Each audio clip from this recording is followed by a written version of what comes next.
Hi, welcome to One Word a Day. I'm Sophie, your pilot into the universe of Chinese. We are going to continue on our journey to learn just a little bit more about this amazing language. 中规中矩, we talked about that yesterday, and 规 and 矩 are two tools used specifically to draw a circle, perfect circle, and a square or rectangle with perpendicular structure. So 中规中矩 means you fit within that circle or that square, meaning you're complying to the local policy over there, like you're well-mannered, well-behaved. Today we're going to continue. Oops. Okay, you have a preview. I mean, everybody saw the title of it, so you already know what it is, but let's go to the details. 句, so we're talking about, well, we can talk a 句 or 句. Okay, 矩阵 is how we say it, 矩阵. When you say 矩阵 in Chinese, people may or may not understand you because it's a very specific term. It's a translated term, but it's well translated. I'll tell you why here. 矩 is still perpendicular structure. Not necessarily means a square. It could be a rectangle, right? Just anything perpendicular. And 阵 is today's star, okay? So it's pretty complicated. This is simplified Chinese, right? We have the left-right structure. So both of them are meaning something. Both of them are symbols, actually. Both of them are meaning makers. In this case, this is a meaning maker plus meaning maker, two visuals together to give you the full sense of meaning, what that is. So let's dissect. This is the traditional Chinese, which looks more like the origin of Chinese, but from simplified to traditional and to the very much origins, which look like this and this, there's still a long pathway, like how the language evolved over time from its symbols it was created. And then there are different iterations, interpretations, renderings of the symbol from different eras, different sources, different local expressions, and then standardize until we have this one way to express it. But okay, let's look at the details, left and right.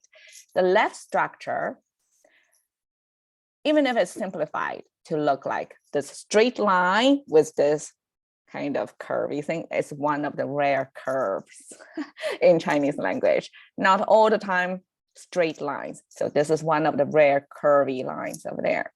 And we call it 耳刀旁, somewhat look like an ear, right? And somewhat look like a knife. So the ear-shaped knife. We use that actually as an abstraction or simplification of this much more complicated structure. This means almost like a cliff situation that the rocks are stacking up, looking like that. So I'm not a genealogist, so geologist, right? That's the word. So I don't exactly know what kind of a rock will form that structure, but this depicts the spatial sense of this is a mountain that's forming with these rocks going kind of straight up that you cannot climb up. Well, unless like contemporary people who can climb, who can scale, can go anywhere like a Spider-Man. But back then, people probably they can too have devices. But that's for most people, that's the end of it. You have to go around it or somewhat go climb up. But this straight up structure, that's not doable. Okay, so that's the space sense. So you are right next to some very steep mountain looking thing, right? Like a cliff. And then placed with this cart. So this is a traditional in Taiwan and Hong Kong, people still use this to preserve some ancient elements over there. But originally it was looking like that, very, very visual, almost like drawing of, almost like a pattern drawing, we can say, especially this, right? It got wheels for sure. It got wheels, it got spokes, and got some end gears to to keep the wheels in, not running out, right? And have some pretty complicated mechanical structure over there. Just, I'm amazed how detailed that is. But of course, for the language to be popular, for it to be efficiently reproduced, written by somebody else to copy that, right? Before the printing technique comes in. So people have to simplify it somewhat. So eventually all that gadgets or devices, mechanical structures installed to form an ancient cart are, abstract away, left with only the structure, which is kind of like spoke, and then the wheel in the middle. So the spokes and the wheel in the middle. I'm not sure if it's called spokes, but it's the stopper. The stopper on two ends of the axis. This is the spoke, actually. This is the spoke and the stopper, and then the wheel in the middle. So the wheel doesn't go off, right? So it keeps it in there, and that's the structure, the most essential structure to make it a cart. Of course, it's manual. It's either animal powered or human powered. It's not automobile, right? That's later, but that was the origin of ancient cart. So a cart placed next to straight up cliff. That's a kind of positioning in ancient war times. So a whole study or school or thought or people studying that of like ancient times when there are no firearms yet. So how to position your people is muscle against muscle, how to place them geographically or spatially so that you have a better chance to win. So that's the whole art and strategy or science about the placement of the army.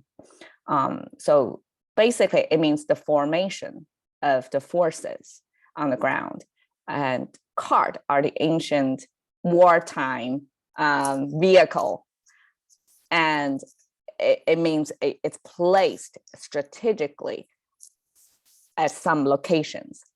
So that's the origin. And in ancient times, there are all kinds of placement.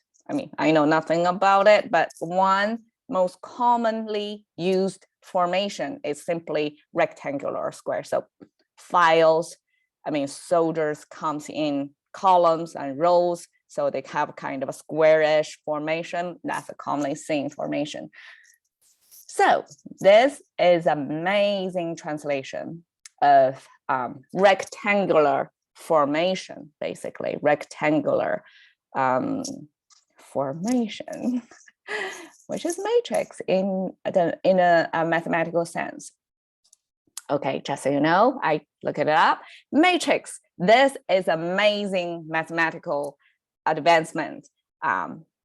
Somebody invented, I couldn't pronounce the name, you can look it up, like two guys at least, names that were attributed to the invention of matrix system. So it's a very succinct way to express a lot of information, put it in columns and rows.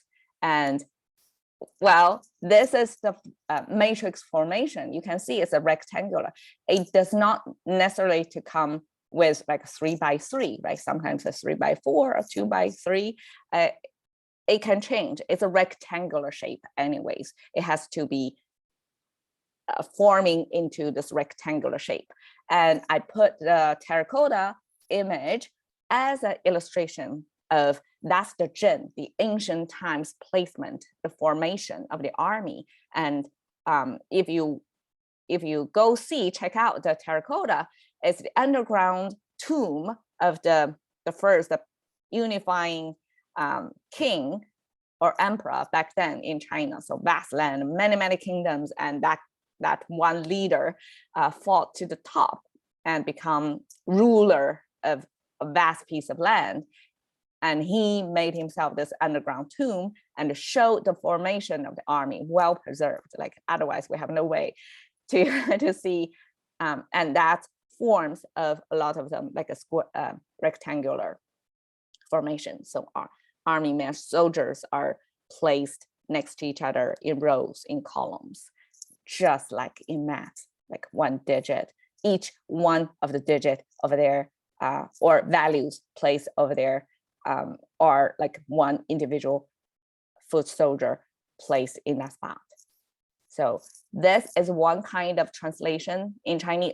It doesn't sound matrix at all. It sounds 矩阵 or 矩阵, but it's the meaning transferal to another language that makes total sense.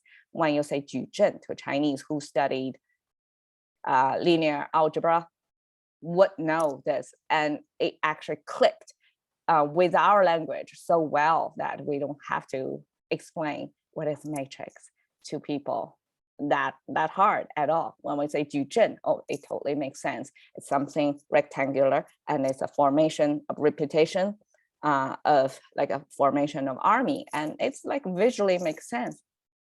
So that's the power of Chinese, of absorbing new ideas and incorporate it into its own expressions, and that makes total sense. So here we go, 矩阵 today. Cash into the currency of thinking with Sophie. See you another day.